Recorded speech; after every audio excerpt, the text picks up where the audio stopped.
What is it in life that gets you out of bed every morning?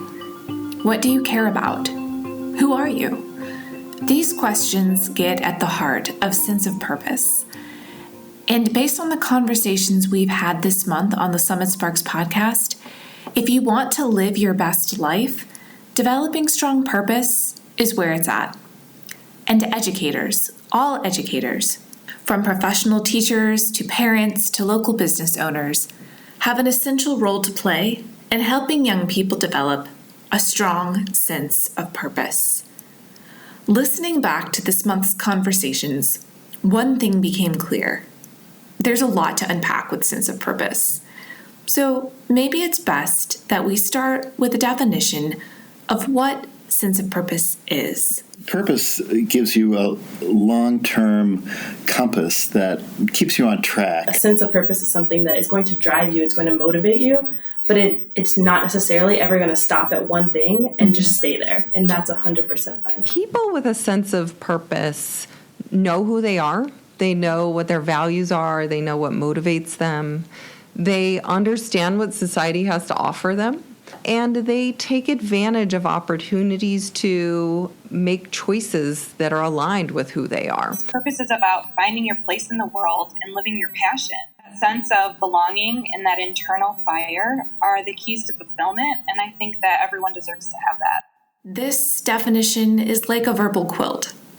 Each perspective is distinct, but connected, the whole greater than the sum of its parts. And that, I think, gets at the essence of sense of purpose. Sense of purpose is not a term that kids or even most adults use in the course of everyday conversation.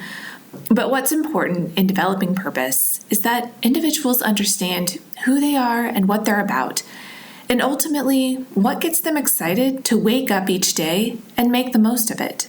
If you talk to any of our guests, it's never too early to start that exploration and development. And it starts with building awareness, both a sense of self-awareness, but also of one's place in the world. For most of us, this starts with our first community, our families. As Stanford University's Bill Damon tells us, it's helpful to remember that purpose touches many areas of a person's life, and there's no such thing as a purpose that's too small or too big. All of us, in fact, ultimately have multiple purposes that drive our lives. Purposes can be heroic, they can be noble, they can try to change the whole world, or they can be ordinary. They can be wanting to get a good job to support your family or be a good citizen. And all of the kinds of purposes that we look at have served to help young people find a good direction in life that gives them stability, gives them continued motivation to accomplish their goals. A big part of education for young people is observing and mimicking the adults in their lives, faking it until they make it. Remember what Bill Damon said about purpose ranging from the everyday ordinary to the heroic. Sharing purpose doesn't have to be on the level of a world leader, though it certainly can be.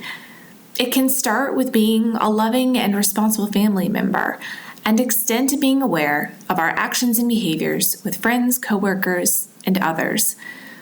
When I was teaching, there was nothing my students enjoyed more than discussing why I'd chosen to be a teacher and why I enjoyed what I did. Discussing why we've chosen our day or night jobs and other interests is another essential way to demonstrate purpose with students and young people. Or, as is sometimes the case, sharing why making a change in our daily work and interests would better align with our values and bring more meaning to our lives. In the classroom, exposing students to as many opportunities to explore purpose is an important responsibility. So is helping students identify their own interests and strengths, and then helping them set short and long-term goals necessary to explore individual pathways. But delivering opportunities starts with a daily challenge. That teachers and administrators question and leave assumptions and stereotypes about students at the doorstep. It's a lot to ask, but it's super important. Offering up a fuller menu of opportunities, and not a fixed price menu, so to speak, can be key in students discovering what they're really about. And educators can start small in the classroom. I like to think of concentric circles. Start with classroom and school communities in the center. Have students look around and practice asking what they'd like to learn about or what problems they might be able to solve. Teachers are the orchestrators, helping decide where students can help out and how those opportunities overlap with the curriculum. And as echoed by many of this month's guests, including Princeville High School teacher Ann Kralicki, the earlier we start exploring these opportunities, the better. I think if you're not exploring that sense of purpose early in life, it can be really difficult to find it later. Sometimes students see education as something that they kind of have to get through so that they can get on with or to their lives. And what we need to do in education is show them that their lives and their education are closer to synonyms than antonyms. Because as we all know, and as Princeville High School junior Emily Green told us, life has a lot to offer, and making decisions about how we want to contribute requires time and experience. I'm still not 100% sure what I want to do in the future. Me neither. It's okay. Join the club. But I've definitely learned that I could be happy in a lot of different areas, and I think that whatever comes my way, I think that I'll be able to adjust. I definitely think that I've learned that I like challenges. Moving beyond the classroom and school, educators can expose students to real-world learning opportunities in their local communities. Teacher Ann Kralicki and student Emily Green's interview is a great case study of how a class served as the marketing team for a member of their local community whose goal was to raise funds for restoration of a local park. Assessment still plays a key role in developing purpose, although this goes far beyond tests. After speaking with experts this month and admittedly drawing on my own intuitions as a former teacher, it seems the best way to figure out if students are making progress and building self-knowledge and awareness is to ask really great questions. As Bill Damon told me in our interview, young people love to be asked questions. And teachers and mentors can ask a range of questions, from what did you feel went well for you this week in biology class, to the hard, sometimes unanswerable questions like, what would you like to say about your life at the end of it? Prompt students to self-reflect and encourage feedback from peers and other important people in their life as another form of assessing students' progress toward developing strong sense of purpose. I'm sure student Emily Green and her teacher Ann Kralicki would also remind us not to underestimate student voice and choice in helping shape learning products or outcomes. Not all communities have the same opportunities. These will be as diverse as the students and educators who make up each school and local community. And as Summit Public Schools co-founder and CEO Diane Tavener can attest, allowing students to contribute ideas that are relevant and that matter to their lives can be a transformative ingredient in building student motivation to learn.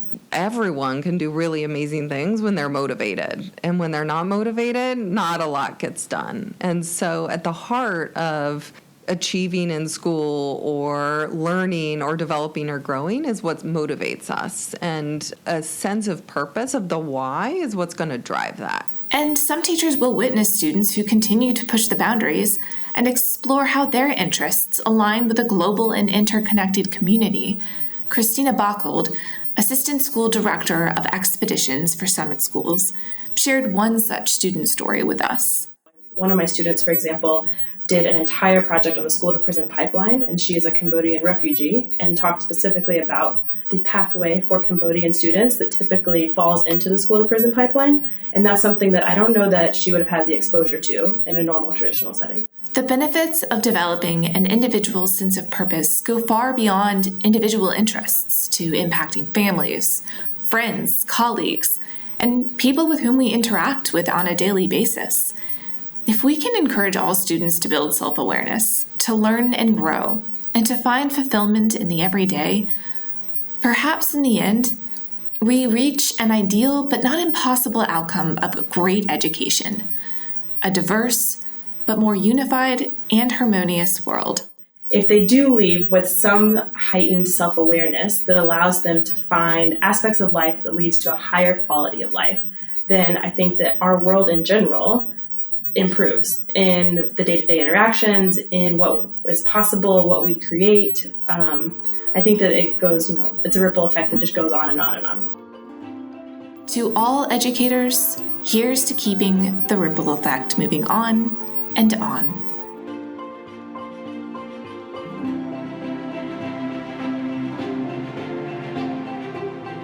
Thanks for joining us this week on Summit Sparks.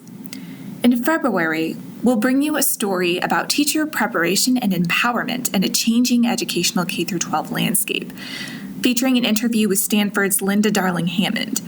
Make sure to subscribe to our podcast on iTunes so that you don't have to think about missing this story. You'll get updated as soon as that episode is released. You can also find the Summit Sparks podcast on Spotify, iHeartRadio, Google Play, or wherever you listen to your favorite shows. Find out more about Summit Learning by visiting our website at summitlearning.org.